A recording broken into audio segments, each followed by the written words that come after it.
bem-vindos a mais um Conexão Imigração USA. Eu sou Renata Castro, advogada de imigração, apresentadora desse programa que todo domingo traz para você, brasileiro, a pessoa que fala português ou que quer aprender o português, que tem interesse em morar nos Estados Unidos, tem curiosidade, tem vontade de viver essa aventura que é buscar o seu sonho americano. Eu trago convidados aqui para esse programa todo domingo para discutir assuntos que eu considero de interesse e de benefício para pessoas como você. Eu, como filha de professora, olha que Dona Luísa, professora de língua portuguesa, me bateu muito com a gramática de Bechara Petito, mas agradeço muito, porque foi por causa dela que hoje eu sou a profissional que eu sou e a paixão que eu tenho pelos estudos, né? E eu acho que o estudo e o conhecimento e a informação têm um poder catalisador na vida de uma pessoa para realmente transformar a vida da pessoa do que é, do que pode ser. E por que eu estou falando aqui nessas delongas filosóficas? É porque, pelo jeito, você que me assiste também compartilha desse pensamento. Porque eu tive uma convidada aqui, e isso até hoje só aconteceu uma vez. Então é a segunda vez que eu tenho uma convidada que tem um oba-oba. Porque o assunto que ela domina é de tamanho interesse que teve que voltar para falar mais. Gente, eu tenho hoje aqui comigo, novamente, mas com informações ainda mais interessantes, Sandra Arcanjo, da MS Education. Sandra, seja bem-vinda ao Conexão Imigração USA. Muito obrigada mais uma vez estar aqui. É sempre bom a gente poder compartilhar aí de coisas boas para essa nossa comunidade. Sem dúvida. Ficou surpresa com apanhar com a gramática do Bechara Não Petito. é? Mas acho que faz parte da nossa geração, né, Sandra? Faz mesmo. Faz parte da nossa geração. Mas uma das coisas que eu cresci ouvindo minha mãe, imagina. Minha mãe, filha de lavadeira, minha avó formou 2 filhos, né? Isso a gente está falando, minha mãe hoje tem 70 anos. Hoje em dia, o acesso à educação é muito democratizado. Mas ainda assim as pessoas continuam reclamando que não é fácil ou que não é com a rapidez. Mas quem se planeja, quem estuda, sempre vence no final. Você não concorda com isso? Eu concordo plenamente, mesmo porque hoje eu consigo falar isso duplamente. Eu consigo falar para aqueles profissionais que já estão formados, porque graças às suas formações, que hoje é possível ele ter uma profissão internacional.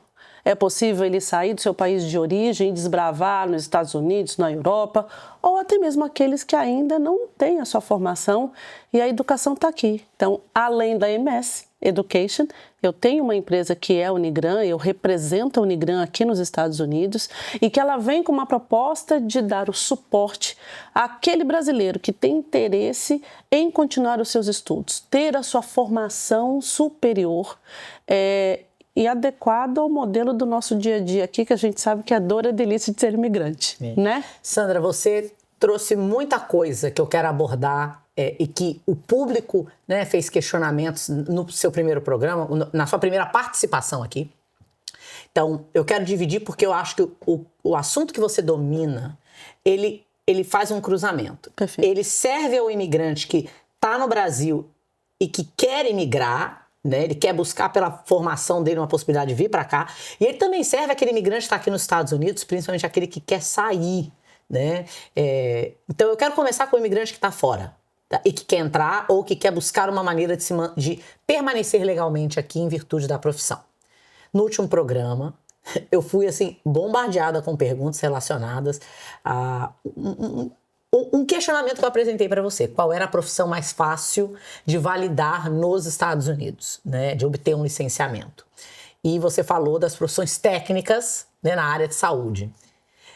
Além da área de saúde, o que são profissões que você considera, na sua experiência profissional, que tem mais fácil entrada em licenciamento para profissionais brasileiros que querem morar nos Estados Unidos? Excelente pergunta. Eu acho que sumariamente, né, a área de educação é uma carência porque o número de brasileiros está sendo cada vez maior aqui nos Estados Unidos, principalmente o estado da Flórida, Orlando, o sul da Flórida, onde eles estão carentes de profissionais na área de educação, seja letras português e inglês, seja professores, até mesmo profissionais da área de pedagogia. E o processo é muito mais simples do que a pessoa imagina. E qualquer pessoa, independente se ela tenha uma formação em pedagogia ou se ela não tem uma formação dentro dessas áreas oriundas da educação, elas podem ser elegíveis para fazer um curso ou ser professor de letras português e inglês, por exemplo.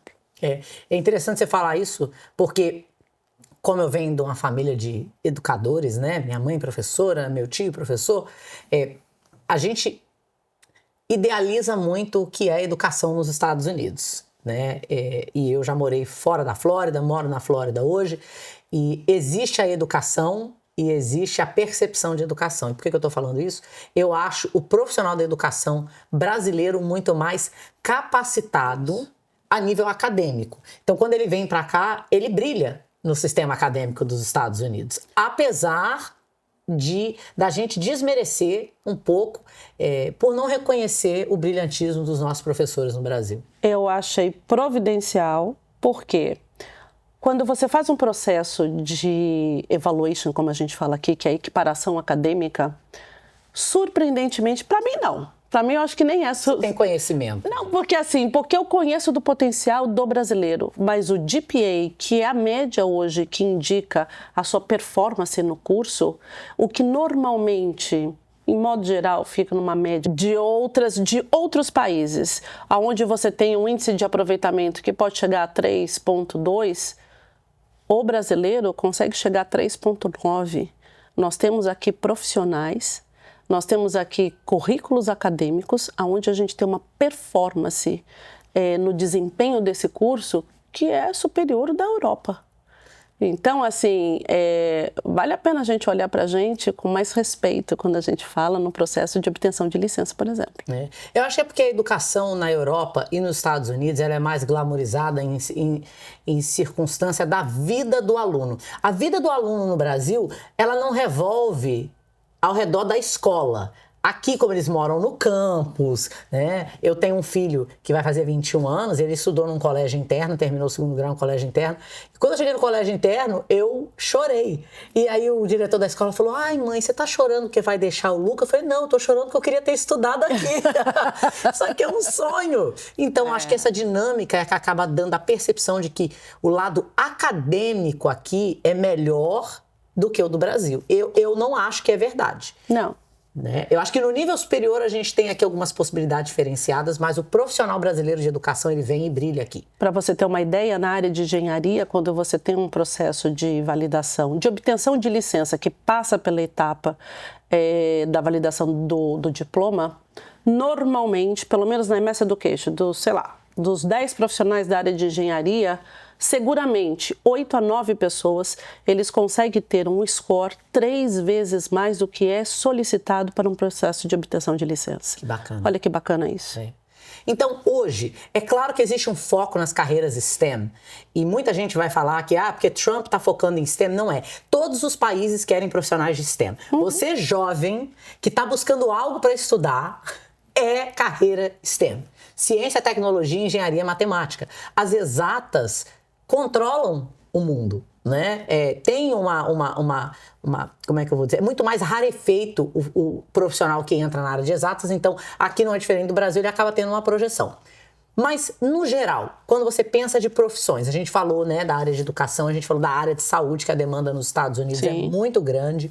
O que mais você vê como despontando em facilidades ou acessibilidade, que é uma palavra melhor, e também esse profissional brasileiro tendo mais facilidade na colocação no mercado de trabalho aqui?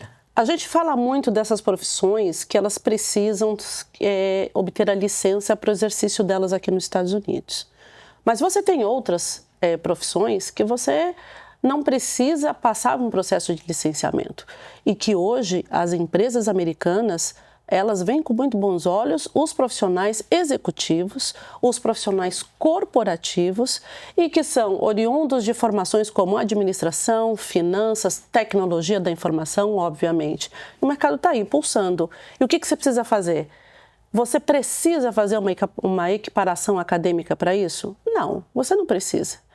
Mas o que eu sempre falo que é educado é elegante quando você entra no processo seletivo que você vá competir de igual para igual. Apresente um documento que o seu recrutador reconheça na língua a qual você está sendo contratado.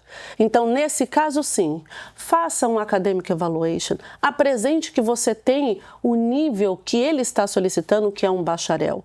Além de você ser medido tecnicamente, te complementa, te torna mais competitivo quando você apresenta esse tipo de documentação, entendeu? Então, assim, essas são as áreas, a área de gestão, de um modo geral, principalmente na área de recursos humanos, para você ter uma ideia o quanto que os psicólogos do Brasil estão sendo bem-sucedidos em multinacionais, ou seja, aqui nacionais, né?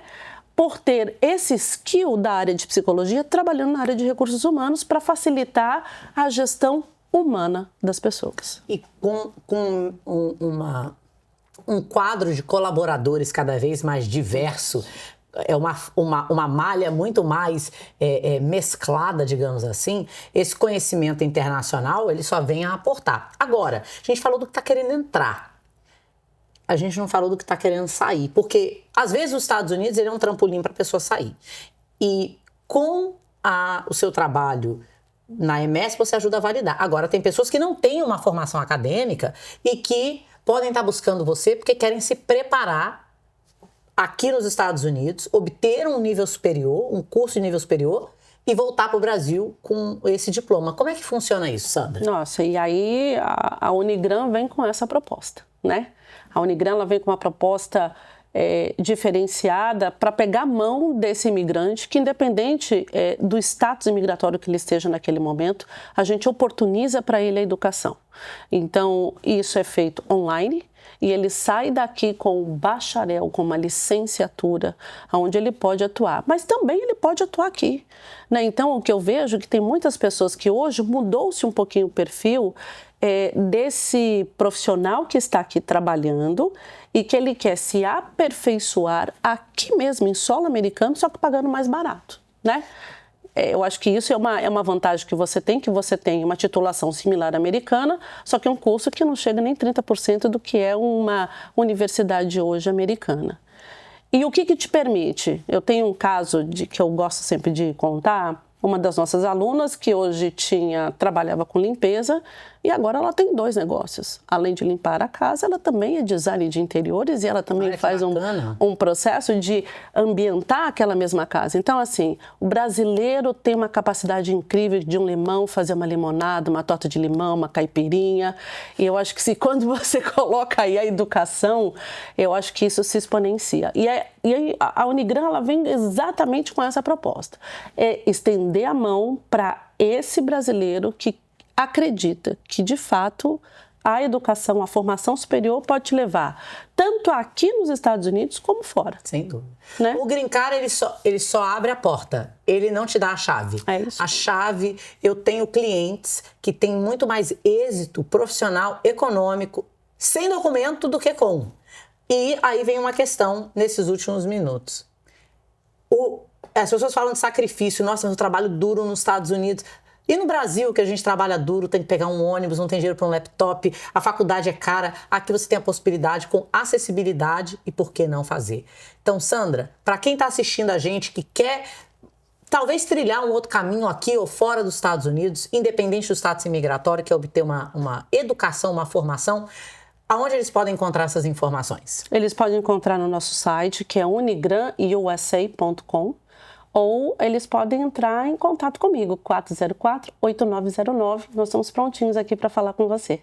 Gente, olha, quem sabe a sua professora na Unigran ou a Sandra liderando o seu processo de validação, vão colocar você para ler lá a gramática de Bechara Petito, que Dona Luísa me botava para ler.